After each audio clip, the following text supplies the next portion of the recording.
Testing 1 2 1 2. Is it working? It's working. It's freaking working. Welcome to the fourth episode of JustReal, and with you, Ali Kazma, property consultant in Dubai's real estate market, and with me, Ahmad Didi, I'm a property consultant for the past couple of years in Dubai's real estate market. And in today's episode, we will be talking about the expectations versus reality for three individuals: the buyers, sellers, and the brokers. Starting with the buyers. oh, the buyers, they have very, very high expectation nowadays. Well, the reason starting why they have a high expectation is that I think that some of them, they're seeing a market shift from a seller's market going towards more a buyer's market. So they think they have more in hand. That's the first thing. Second thing, let me give you an example actually. I've been speaking to an older investor that had invested in Dubai. When I say older, it's like 5 years old, 2019 basically. So this investor had bought at a very good time because the prices were low. Okay, COVID was about to hit, whatnot. And they bought at good prices, and expectations for Dubai in the future was to yield very high yields basically. So the appreciation was expected to be very high, rental income was expected to be very high, even though we saw whatever happened with Corona, right? That said, these investors that have properties and they want to purchase again, they have the expectation that was back in 2019 where, I'm going to buy at a low price, it's going to double and triple in price, and I'm going to be able to make 15-20% in return for my rental income. Now, that said, the expectation nowadays shouldn't be taken by the history of the last 5 years, because we saw a rocket ship in the real estate market here in Dubai. Now it's more, I wouldn't say fully mature yet, but it's getting more mature in that front. Okay, so it's like a double-edged sword, right? Because some people nowadays, like buyers especially, are scared that Dubai is not achieving what you could achieve as an investor 3, 4, 5 years back. But in my opinion as well, this is more healthy because the market is getting more mature, so it's more predictable in a way or another. We're seeing smart investors coming from all over the world, right? Forget about the hype that happened because of international wars, right? And disturbances in other countries. Thanks God that Dubai is the hub of these people all over the world. But the case is not like before. I can see now, and buyers are becoming more sophisticated, by the way. From my experience, I'm talking to Europeans, Indians, Arabs.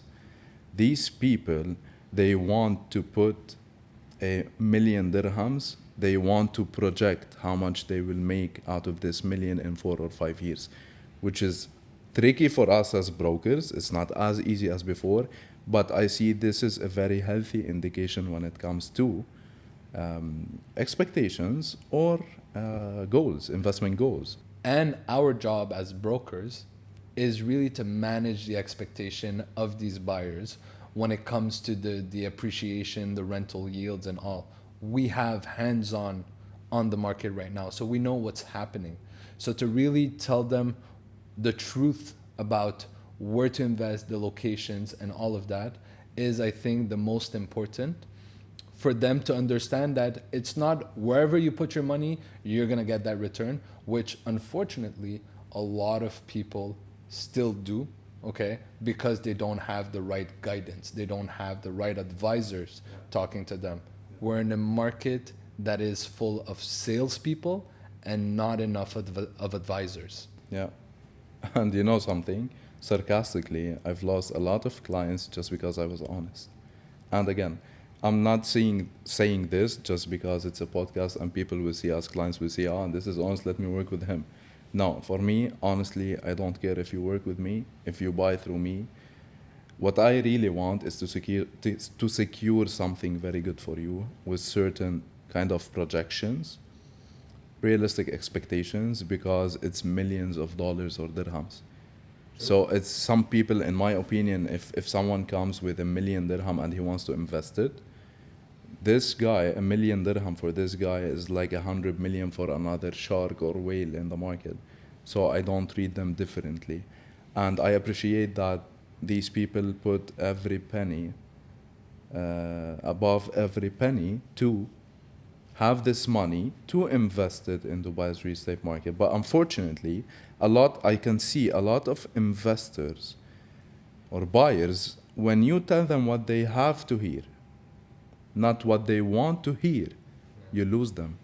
And they end up buying in project X, project Y, and then good luck.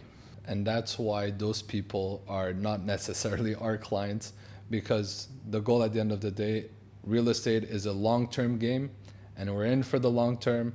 So whoever is in for the quick buy and flip that's been sold unrealistically by other people, you know what? They always come back. Like I have this guy that actually came back to me. I made a video about it. He was sold that he would buy an offline property. After 3 months, he would sell for 20-25% premium. And the guy only had that down payment plus a little bit of the next payment. And then if he didn't pay the third payment, then he would default, and then penalties accumulate. So guess what? He came back to me. And then you ask the questions like, oh, who has advised you to do so? And then you tell, yeah, this broker had told me that it's possible, and guess what?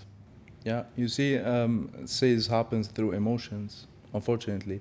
Except very smart investors that dig deeper, they do their own research. And honestly, I always ask them, did you do your research just to see who am I dealing with? Am I dealing with a data guy? Or I'm dealing with someone who's just emotional and he wants to make a lot of money, quick money, out of this money that they have. And to understand where their expectation comes from too, right?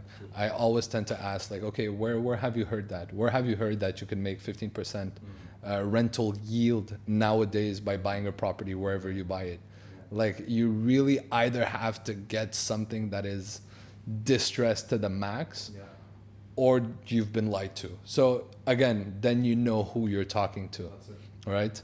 Same goes for the sellers actually. Like sellers too, we see actually sellers having more expectations than the buyers, unfortunately. True. Well, by the way, before moving to sellers, I just want to say something because this makes me really happy. A couple of days back, I had a meeting, okay? He's a investor from Belgium. He has a couple of properties. He has a portfolio there. He's selling it out, and he wants to buy more properties in Dubai. Now he has a studio and 1 bedroom as a testing for Dubai's market. He did really well for now. And I've had a meeting with this person on Sunday. By the way, we work on Sundays. Okay? We always work. We work 24/7. Anyways. 48/7. Anyways, it was a very good meeting. We broke down the numbers together. We set the expectations. Everything was fine. We discussed multiple projects that align basically with his vision and goals when it comes to investing. I swear, after 2 days, not even the second day, after 2 days, he sends me something on WhatsApp. He said, "Hi, Ahmad. Thank you so much for Sunday's meeting. It was a pleasure knowing you. And I was very happy to see a realistic broker in Dubai." I was very happy, but at the same time, I was like,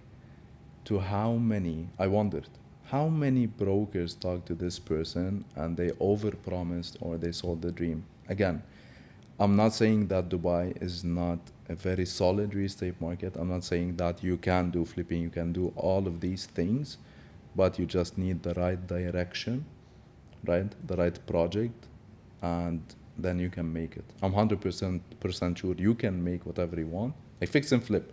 One of them is fix and flip, right? Sure. So you buy something with a good value, you renovate it, you furnish it, and then you sell it for a premium, right? This is flipping, technically. Yeah, that's a strategy. That's a good strategy. Exactly. But mainly for end users. Offline flipping, I think, in my opinion, just forget about it now. You can flip after 4 years, okay, it's fine. because at the end of the day, there's a demand that want this project, right? If you have high chances of renting it out or selling it to end users, perfect, you got a flipping opportunity. But I think the right strategy in real estate, and I can say this 1,000 times, is buying something, holding it, renting it out, and then selling it when it's the time to sell it. Then when you want to be liquid, when you want to invest in other projects, when you want to invest in other industries, right? And that's it, basically. That's my opinion. Now moving to the expectations of sellers. This is the beautiful part, the expectations of the sellers. Yeah. So like we said, now the market has shifted slowly into a buyer's market, not fully, because you still have high demand on certain areas and products. But the sellers have very high expectation to get their prices in a timing matter where they if they do list their property, they want it sold within 48 hours, which is not the case. And so hence we have to sit down with them, explain to them the market dynamics, how it's running at the moment. Okay, again, we saw a slight slowdown, okay, when it comes to ready properties, contrarily to the off plan. Because in the off plan, again, you have multiple outs, hence why people are still more attracted to that. Sure. But at the end of the day, it's really to sit down with the seller, discussing how come he's expecting that much of returns, and to understand from where he got the figures. So the same questions that you've asked the buyer, like, oh, how come you came to these expectations? Where have you heard that? Who has told you that? The same things for the sellers. And you know what comes up the most often? I know. Go ahead.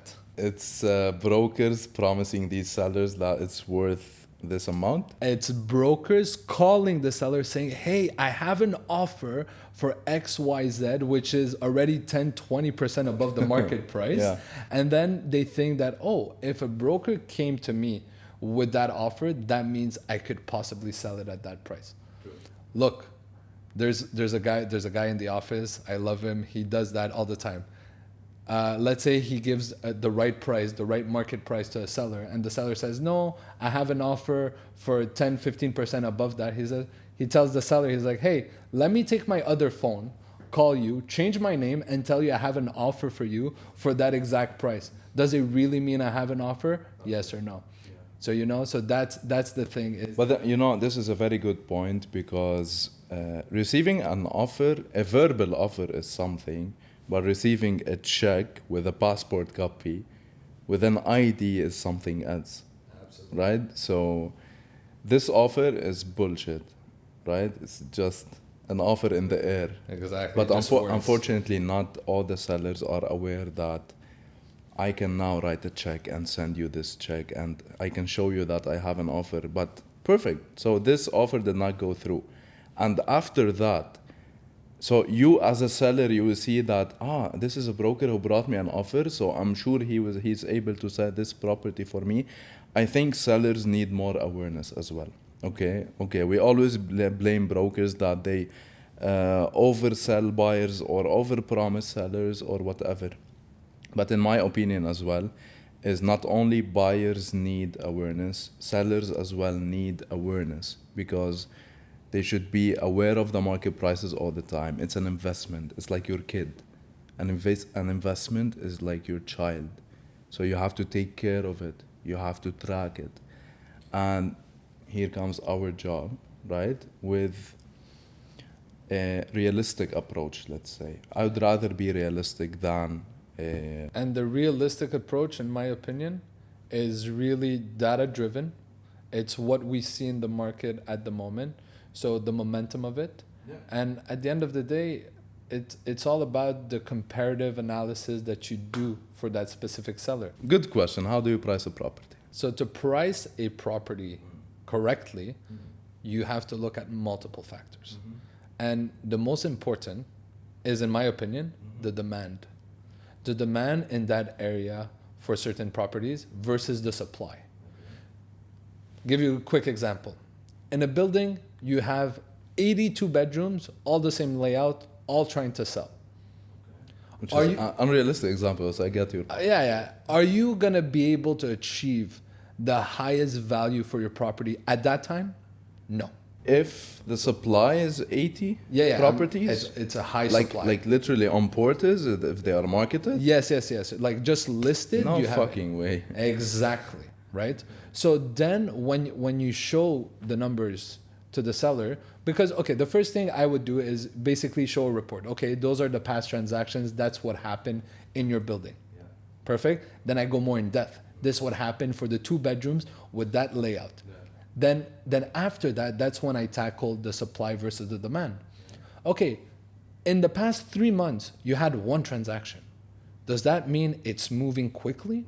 No. So the demand is low in that area. But does this mean also if we bring down the prices, it can affect the movement? No. So it's not because you will reduce the price that you will be able to sell faster. Okay. There's still another 70, 80 units, 79 units that needs to be sold, right? Okay. Reducing the prices will work in a setup where you have low supply, you're a bit overpriced, and then you're starting to get offers, and then with the negotiation, you reduce your price.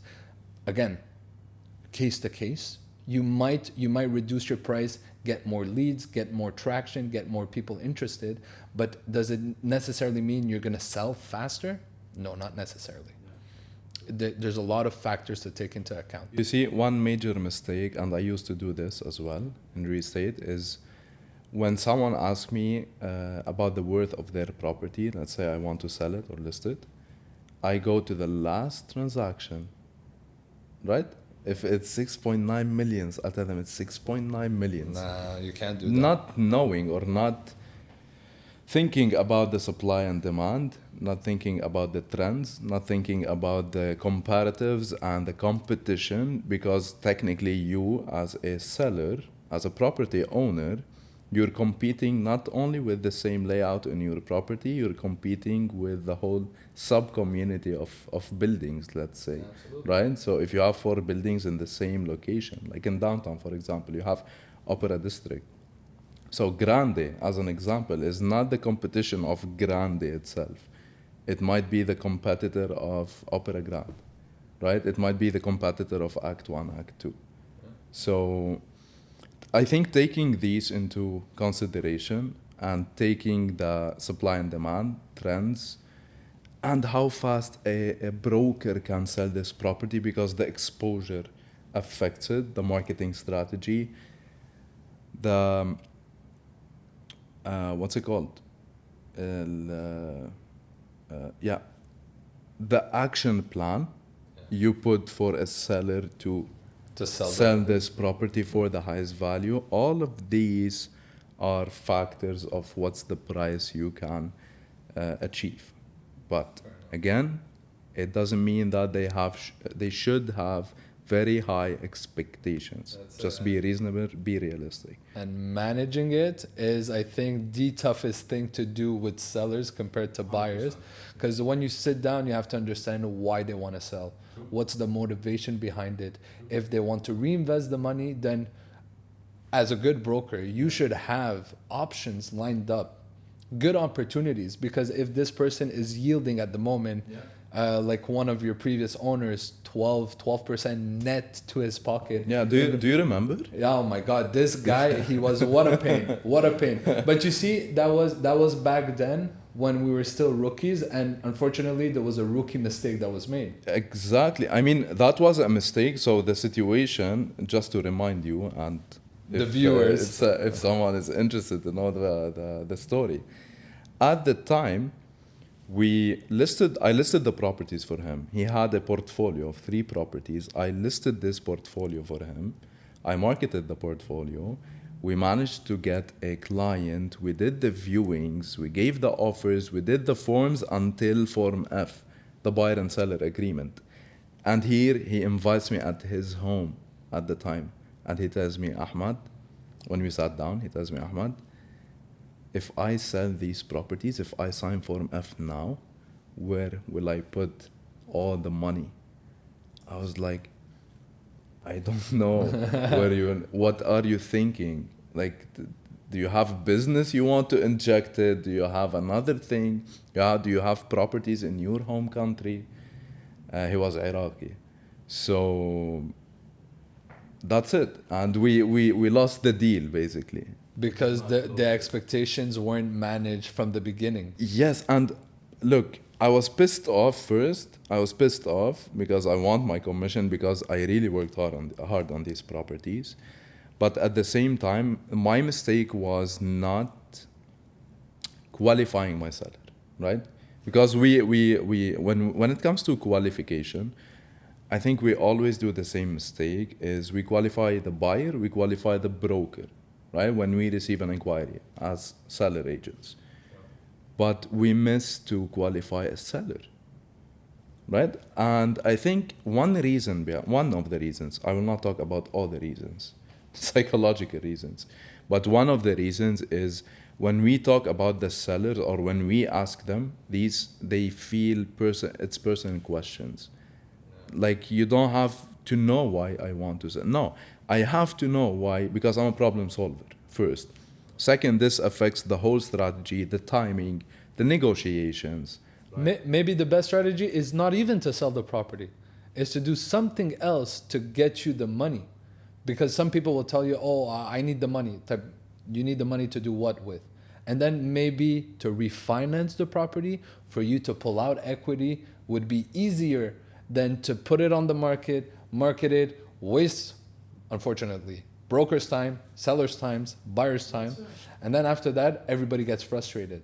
So like you said, we are a problem solver, but we do this by taking all the factors into account, managing them, and then at the end, finding the right solution for our sellers. Cool. But now tell me something. I'll tell you something. Tell me something. You know, yeah, this meme, I love this meme. Tell me something. No, what is it? The guy that's on the chair and he's about to fall from the bungee. Let me tell you something. Let me tell you something. I don't know. You don't know, anyways. No. That's it. Let me tell you something.